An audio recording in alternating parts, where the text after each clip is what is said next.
Experienced riders have stopped buying these 8 cruisers, and those models are now losing customers at an alarming rate.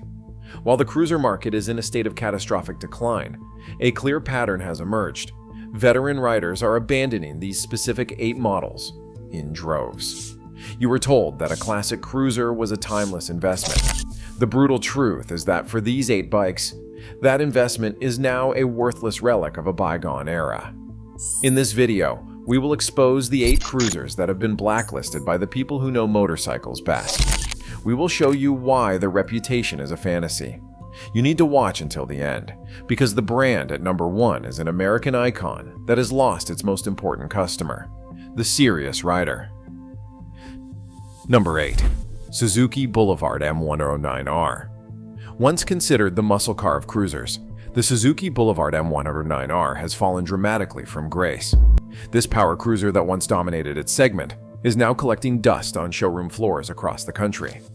Sales data reveals a 42% decline in registrations over the past 3 years, signaling a complete collapse in demand among experienced riders. The Boulevard's downfall is particularly stunning considering its former reputation. With its massive 1,783 cubic centimeters V-twin engine producing 128 horsepower, the M109R was once the performance king of production cruisers. However, that crown has been thoroughly stripped away by modern alternatives that make its power delivery feel crude and outdated by comparison. What is killing the Boulevard is not just competition from other brands. It is the fundamental limitations of its design philosophy. The bike's 764-pound wet weight makes it impossibly cumbersome in any environment besides straight highways. Experienced riders consistently cite the M109R's handling characteristics as truck-like and exhausting during longer rides. The Boulevard's dated technology has become increasingly difficult to justify at its price point. The absence of rider aids like traction control, cornering anti-lock brakes, and selectable riding modes makes it feel like a relic compared to similarly priced alternatives. When buyers are spending north of $15,000 on a motorcycle, they now expect modern electronics, a memo Suzuki apparently never received.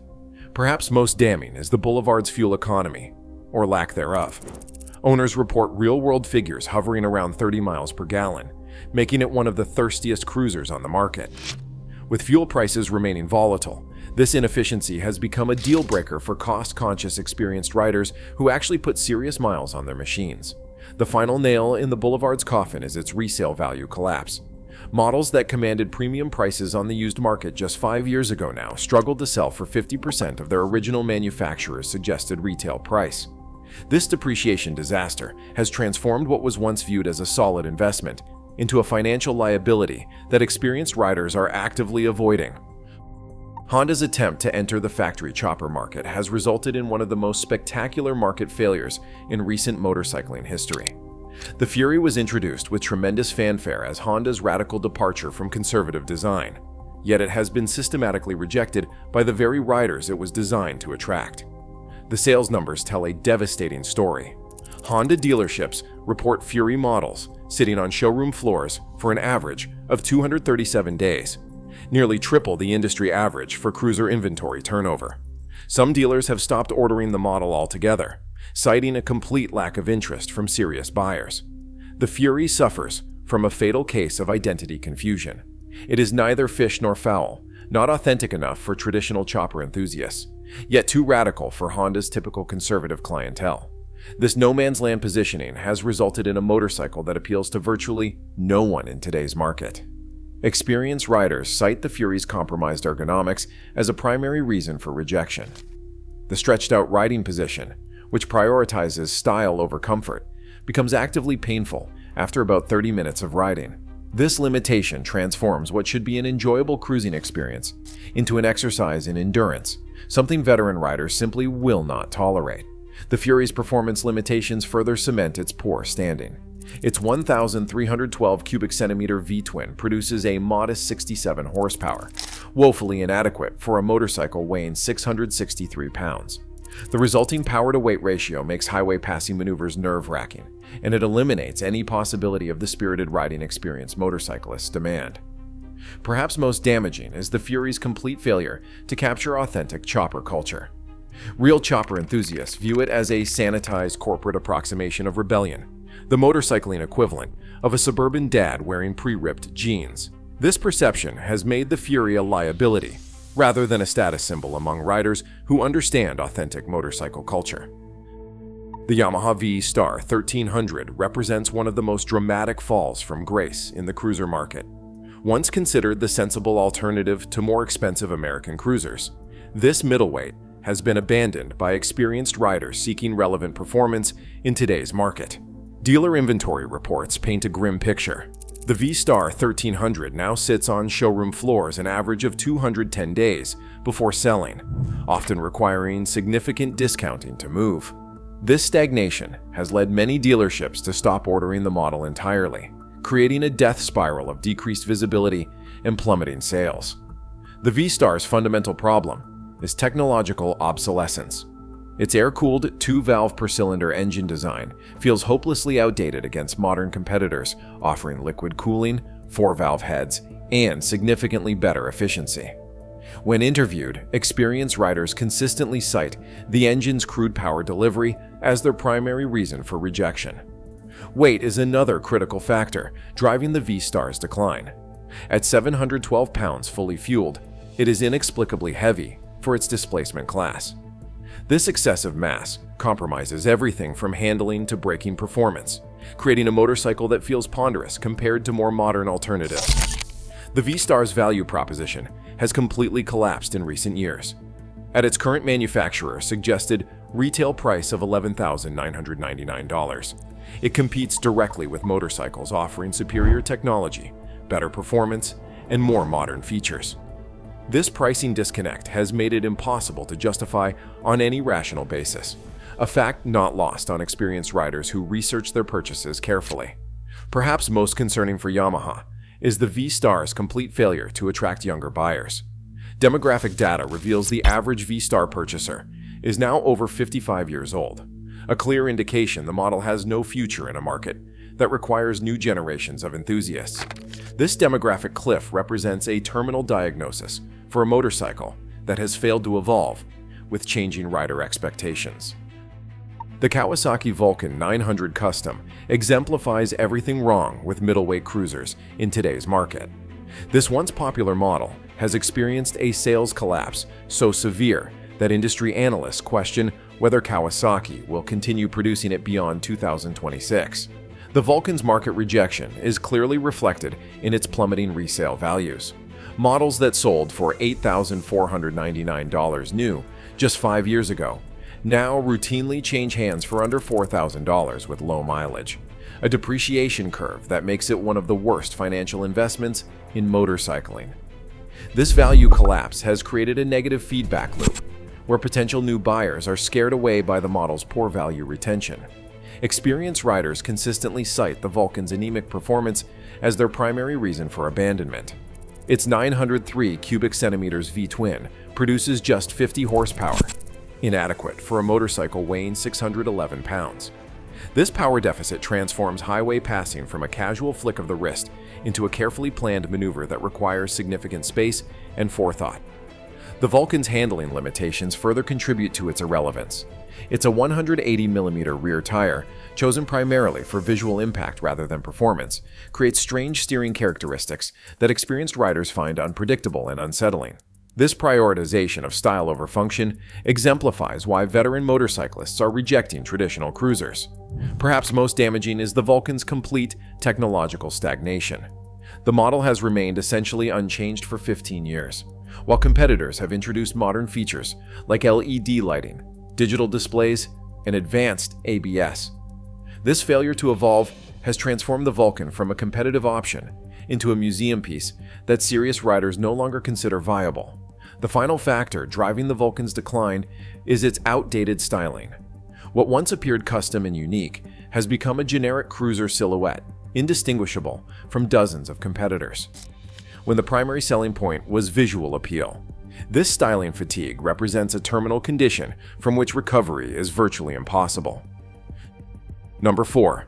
Indian Scout Bobber. The Indian Scout Bobber represents one of the most significant market miscalculations in recent motorcycling history. What was supposed to be Indian's breakthrough model targeting younger riders has instead become a cautionary tale of style over substance, one that experienced motorcyclists have systematically rejected. Sales figures reveal the devastating reality. After an initial surge of interest driven by marketing hype, Scout Bobber registrations have declined by 37% over the past 2 years. Dealerships report growing inventory levels despite increasing factory incentives, a clear indication that the market has rendered its verdict on this style-focused cruiser. The Scout Bobber's fundamental flaw is its compromised ergonomics. The Bobber riding position, combining low seat height with forward controls, creates one of the most uncomfortable motorcycles in production today. Experienced riders report lower back pain after as little as 45 minutes in the saddle, turning what should be enjoyable rides into endurance tests. Suspension performance is another critical failure. The Scout Bobber's shortened rear suspension provides just 2 inches of travel, wholly inadequate for real-world road conditions. That limitation turns even minor road imperfections into jarring impacts that experienced riders find unacceptable compared to more capable alternatives. Heat management issues further cement its reputation as a fair-weather fashion accessory rather than a serious motorcycle. The rear cylinder and exhaust roading direct engine heat onto the rider's right leg, creating uncomfortable conditions in anything but cool weather. This design flaw has become widely known among experienced riders, who mockingly refer to the model as the Indian leg roaster. Perhaps most damning is the Scout Bobber's value proposition collapse. At its current manufacturer's suggested retail price of $14,499, it competes directly with motorcycles offering superior comfort, better performance, and more modern features. This pricing disconnect makes it impossible for informed buyers to justify the Scout Bobber on any basis besides emotional appeal. And that appeal quickly fades when confronted with the realities of ownership. Harley-Davidson Street Bob represents everything wrong with the motor company's attempt to attract younger riders, while clinging to traditional cruiser limitations. Once positioned as Harley's entry-level big twin, the Street Bob has been abandoned by experienced riders who point to its fundamental compromises. The Street Bob's market failure is clear in collapsing resale values. Models that commanded premium prices on the used market just 3 years ago now routinely sell for 40% below MSRP, even with low mileage. This depreciation has turned what Harley marketed as an investment into a financial liability that informed buyers actively avoid. Experienced riders consistently cite the Street Bob's vibration as a primary reason for rejection. Its rigidly mounted Milwaukee 8 cubic inch engine transmits significant vibration to the rider at highway speeds, creating fatigue during longer rides. What was once celebrated as character is increasingly viewed as an unacceptable compromise by riders who prefer smoother alternatives. The Street Bob's stripped-down approach has backfired in today's market. What Harley positioned as raw and elemental is perceived by experienced riders as unfinished and overpriced. The absence of features that come standard on competing models, such as full LED lighting, comprehensive instrumentation, and adequate wind protection, makes the premium pricing increasingly hard to justify. Perhaps most concerning for Harley is the Street Bob's failure to retain riders. Dealer data shows that over 60% of Street Bob purchasers trade out of the Harley brand entirely for their next motorcycle. That is an alarming statistic because it indicates the model fails to build the brand loyalty Harley depends on for sustainable business. The Street Bob's performance limitations further cement its irrelevance. While the 114 cubic inch engine produces adequate torque, the bike's 670-pound weight neutralizes any performance advantage over lighter competitors. That weight penalty affects handling and braking, creating a motorcycle that experienced riders find cumbersome and outdated compared with more modern options. The Triumph Bonneville Speedmaster exemplifies how even well-engineered cruisers are being rejected in today's changing market. This British interpretation of the classic American cruiser has experienced a sales collapse so severe that industry insiders question its future. In Triumph's lineup, sales figures tell the devastating story. Speedmaster registrations have declined by 41% over the past 2 years, despite significant factory incentives and marketing support. Dealerships report the model routinely sits on showroom floors 3 times longer than other Triumph offerings, a clear indication of market rejection. The Speedmaster's fundamental problem is its confused identity. It is neither a genuine cruiser nor a proper Bonneville, so it becomes a compromise motorcycle that excels in neither category. Experienced riders consistently cite that lack of focus as their primary reason for choosing more specialized alternatives. Performance limitations have accelerated the Speedmaster's decline. Its 1,200 cubic centimeters parallel twin produces just 77 horsepower, inadequate for a motorcycle weighing 592 pounds, fully fueled. This power deficit transforms what should be a spirited ride into a perpetually underwhelming experience that fails to deliver the performance expected at its price point. The Speedmaster's value proposition has completely collapsed against increasing competition.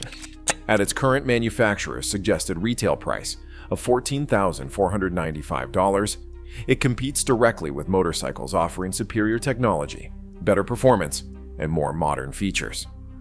This pricing disconnect has made it impossible to justify on any rational basis, a fact not lost on experienced riders who research their purchases carefully. Perhaps most damaging is the Speedmaster's reputation for reliability issues. Owner forums document persistent problems with electrical systems, fueling irregularities, and finish durability, creating the perception of a motorcycle that prioritizes style over substance. These quality concerns have become common knowledge among experienced riders, who now actively avoid the model despite its aesthetic appeal. Number 1. Harley-Davidson Road King. The Harley-Davidson Road King represents the most significant collapse in the entire cruiser market. This flagship model, once the quintessential American touring cruiser, has been systematically abandoned by the experienced riders who formed its core customer base for decades. The sales collapse tells an unmistakable story. Road King registrations have plummeted by a staggering 53% over the past 3 years, a decline so severe that some dealers report going entire quarters without selling a single unit. This rejection by the market has occurred despite increasing factory incentives and dealer discounting. The Road King's fundamental problem is its refusal to evolve beyond its basic formula. While competitor touring motorcycles have embraced advanced technology, the Road King remains stubbornly anchored to an outdated vision of what touring should be. This technological stagnation has transformed what was once viewed as classic into simply obsolete. Weight is another critical factor driving the Road King decline. At 818 pounds fully fueled, it is inexplicably heavy compared to more modern touring alternatives. This excessive mass compromises everything from handling to fuel efficiency, creating a motorcycle that feels ponderous and outdated to riders who have experienced more nimble options. The Road King value proposition has completely collapsed in recent years. With a manufacturer's suggested retail price that starts at $21,999, it competes directly with motorcycles offering superior technology, better performance, and more modern features. That pricing disconnect has made the Road King impossible to justify on any rational basis, a reality reflected in its plummeting resale values. Perhaps most concerning for Harley-Davidson is the Road King complete failure to attract younger buyers. Demographic data reveals the average Road King purchaser is now over 62 years old, a clear indication the model has no future in a market that requires new generations of enthusiasts. This demographic cliff represents a terminal diagnosis for what was once Harley-Davidson's most important model. The Road King rejection by experienced riders represents more than just another model failure. It signifies the end of an era in American motorcycling, when the very riders who once defined cruiser culture abandon its most iconic example. The message is unmistakable. The traditional American cruiser, as we have known it, is dead. The verdict is clear. These 8 cruisers represent different aspects of a market in terminal decline. From outdated technology and excessive weight to compromised ergonomics and collapsed value propositions, experienced riders have rejected these models for logical reasons. This is not just a temporary downturn. It is a fundamental shift in what serious motorcyclists demand. Manufacturers clinging to outdated cruiser formulas are losing their most important customers, the riders who actually understand motorcycles. Which failing cruiser surprised you most? Do you think any can be saved? Subscribe now as we continue exposing the hard truths the industry does not want you to know. Because when it comes to motorcycles, experienced riders have spoken, and the message is unmistakable.